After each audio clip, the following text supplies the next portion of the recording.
In today's video, we're going to be chatting about how you can make money teaching on Skillshare, specifically from their brand new referral program. If you have not been following along with my Skillshare journey up until now, I've been teaching on the platform since May of 2020. It's now May of 2022, and I feel like I have some advice to share in terms of what it takes to teach on the platform and be successful, specifically when it comes to referrals. So I'm actually part of a really cool cohort of teachers called Teach Corps, which is pretty much an invite-only club or mentorship program that you get invited to as a Skillshare teacher, where they can actively mentor and coach you into becoming what they call a top teacher. So it's a really cool program and subset of teachers who are really committed to earning, learning, sharing, and just a whole lot of growth happening. But I do recognize that obviously if you're not part of these sorts of programs, it can be disheartening when you first get started with Skillshare in terms of understanding exactly how the money-making side of things works. So if you're interested, then please do keep on watching. If you're new here, welcome. My name is Megs, and every week I release tech tutorials helping you do digital better. There are two key ways in which you can make money on Skillshare, and the first way is quite well understood, the concept of royalties. So if, for example, you're familiar with YouTube's AdSense program, in which you need 1,000 subscribers and 4,000 hours of watch time, you then start getting paid out on what they call a CPM or RPM basis. So it's very similar to that in the sense that you're being rewarded for how many minutes of premium content your audience is consuming. Bear in mind, with YouTube, there is of course that minimum threshold, whereas with Skillshare, thankfully you start earning pretty much from the first month in which you sign up, depending on whether you pass their payout threshold, but there's no kind of fine print in terms of what you need in order to start earning, which is fantastic. But then there's the lesser known or lesser understood referral program, which has recently changed. And so this might be causing some confusion within Skillshare teachers to understand exactly how is this working and how am I being rewarded for referring people to the Skillshare platform. The first thing that you need to know about referrals is that there's two different kinds of links. So the first kind of link is a channel link, where you're effectively linking out your teacher profile, which has an affiliate parameter associated with that. And then there's the class link. So when I share, for example, I have a brand new class that's just gone live, Social Media Marketing Strategy 101, I can share out that affiliate link for that specific class. So towards the end of last year, they actually switched their billing model to encourage exclusively annual memberships as opposed to monthly memberships. In addition to that, instead of you just getting a 10 flat US dollar fee, as was previously the case, you now actually get 60% of the person who's clicked your link and subscribed. You get their membership fee for the year. The key difference here is that if that person then ends up canceling, similarly, you will not get that money. So it'll be deducted from your next month's payment. The way that they've described it is really one about responsible allocation of funds, because they can't willy-nilly give out 10 US dollars with absolutely no understanding of the quality of that lead or any kind of credence given to whether or not that person's actually going to be a member for a year. So a lot of YouTubers particularly were saying things like cancel before your membership takes effect, and really encouraging kind of a misuse of the referral program, whereas now there's that safeguard in place, which is really protecting both the teachers as well as Skillshare themselves, where they're saying bring high quality leads to the platform, we will pay you more for those high quality leads. Bear in mind that then the onus is split between us in terms of ensuring the quality of those leads and trying to make sure that those people don't just abuse the trial period and then cancel. So where things start to get interesting is I actually snapped a couple of screenshots from this most amazing presentation that we had as part of Teach Corps, which is this program actively mentoring people into top teachers, just in terms of what this means for the channel. So not only are you earning 60% of that initial payment, it's really encouraging quality over quantity. So it's driving this lasting revenue by rewarding membership and increasing the teacher royalty pool in the long term. And it allows them to more responsibly commit more money to the referral programs. So previously this was done using PayPal, but more recently they also made a switch on this front, and it's moved over to Tipalti.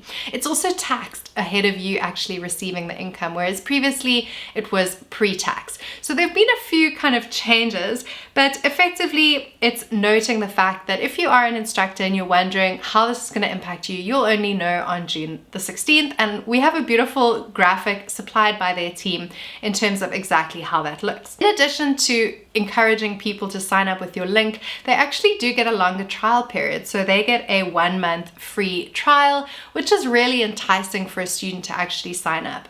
In terms of how much people pay for Skillshare, I didn't actually realize that this differs from region to region. So the price that's being paid, for example, in South Africa is different from the price being paid in the US or the UK. The real juice of this beautiful session that we attended as Teach Corps was around how referrals are actually most effectively done. So they basically took all of their teacher information and made this pie chart in terms of what is driving the most referrals. And luckily for us YouTubers, YouTube is contributing 33.6% of the referrals to the Skillshare platform. So if you can just stop for a second and consider why this is, well, YouTube is literally the second largest search engine in the world. So in terms of discovery, it's really big.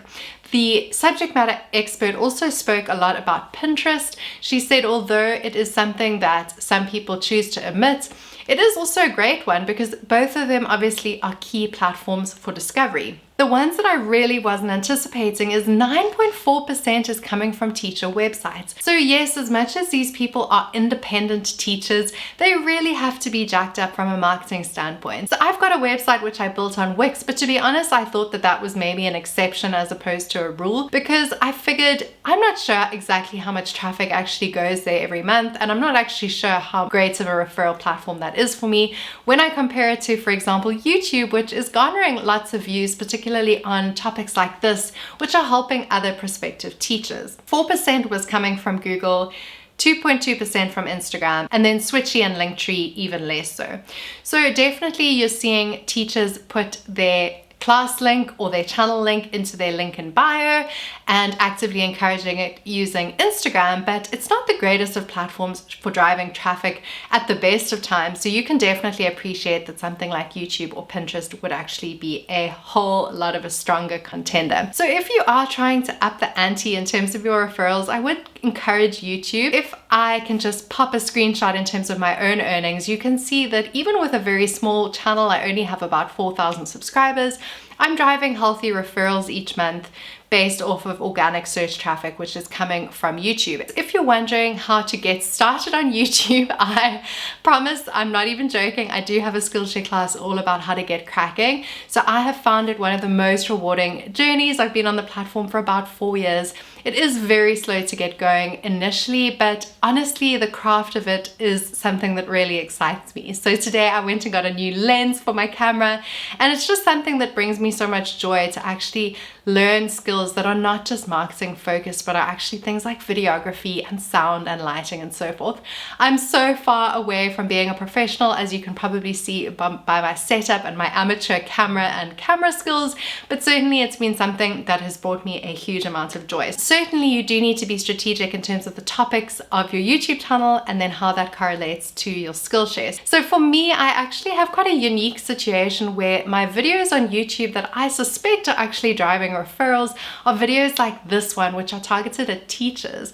So I know that probably the most valuable referral to Skillshare is actually someone that has the propensity and the inclination that's actually going to teach on the platform, because it means that they're going to be on the platform for a long time. That has really been my strategy, but I think it's quite a unique one. Most people will put things like class trailers or channel trailers onto YouTube and then it'll drive traffic, but the challenge there is obviously trying to make a headline that is clickable, searchable, and is really going to drive organic traffic, whereas videos like how much I made on Skillshare, it's kind of obvious that you're going to attract potential teachers. The way in which I would suggest looking for topics for both Skillshare as well as for YouTube is by using things like Google Trends, and there's also a brand new tab on the back end of the YouTube Studio desktop version, which actually I think it's called Research, and this is going to allow you to actually see what your audience are searching for, and it actually has a little tab, I think it's called Content Gaps.